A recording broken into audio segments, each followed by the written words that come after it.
Nichés au creux des vallons, les villages du Pays d'Hôte recèlent de chefs-d'œuvre d'architecture. Comme cette collégiale à Villemort-sur-Vanne.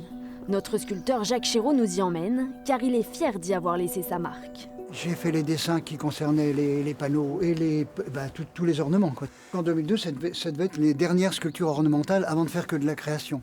Donc c'était un peu le chant du cygne, si vous voulez. Mais c'est surtout l'intérieur qu'il tient à nous montrer.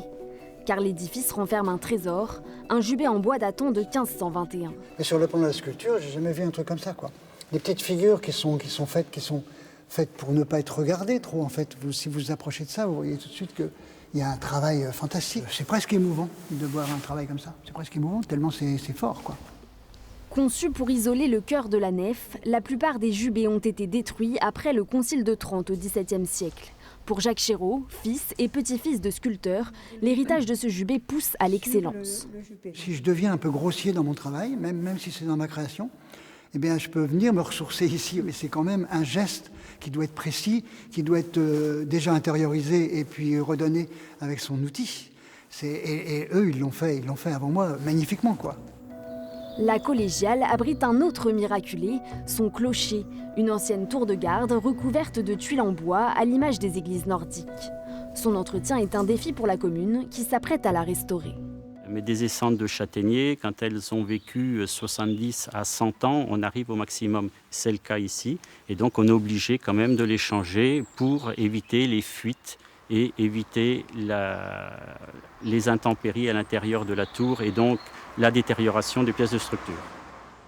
Dans le Pays d'Hôte, comme la sculpture, il est un métier qui a traversé les siècles, la production du cidre. Après la récolte, nous retrouvons Julien Goffard lors de l'étape suivante, le pressurage des pommes. Les pommes, comme elles sont tombées au sol, qu'elles ont été un peu manipulées par les machines de ramassage, elles ne vont pas se conserver. Il faut les presser dans les 3-4 jours après la récolte, quoi. Les producteurs du coin se retrouvent au pressoir qu'ils se partagent, comme Florian Lassaigne. Il perpétue le savoir-faire de ses grands-parents. Ça a duré depuis plus d'un siècle, donc j'avais pas envie que ça s'arrête. J'ai découvert une passion pour la pomme et le cidre. Bonjour Gérard. Les traces de cette boisson dans la région remontent au Moyen-Âge. Une histoire que Julien découvre auprès de Gérard Hoth. Il a créé un musée du cidre avec des dizaines de pressoirs. L'un des plus anciens date du XVIIe siècle. Donc c'était donc un cheval qui venait tirer cette grosse mule et on écrasait les pommes dans une auge circulaire en fait. Oui, toutes les pommes étaient broyées ici. Quand je voyais beaucoup de pressoirs qu'on mettait dehors, qui finissaient par pourrir dehors, franchement ça me faisait mal au cœur qu'on voie disparaître tout ce patrimoine cidricole. C'est un alambic, c'est ça? J'espère que dans 50 ans, ça sera encore là pour pouvoir continuer d'expliquer. Et peut-être nous, on rajoutera des pièces, les pièces qu'on a connues nous, parce que notre technique sera dépassée.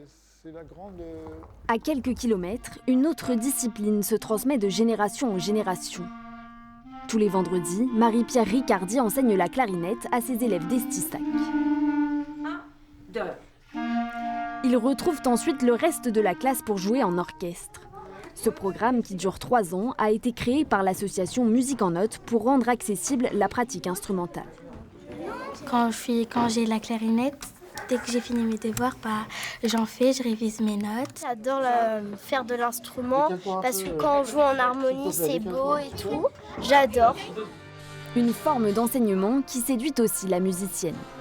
On apprend des jeunes, on apprend à se construire, à découvrir, à changer notre façon d'enseigner. On essaye, nous, de faire un travail sur notre pédagogie de façon à pouvoir les amener plus facilement à la musique.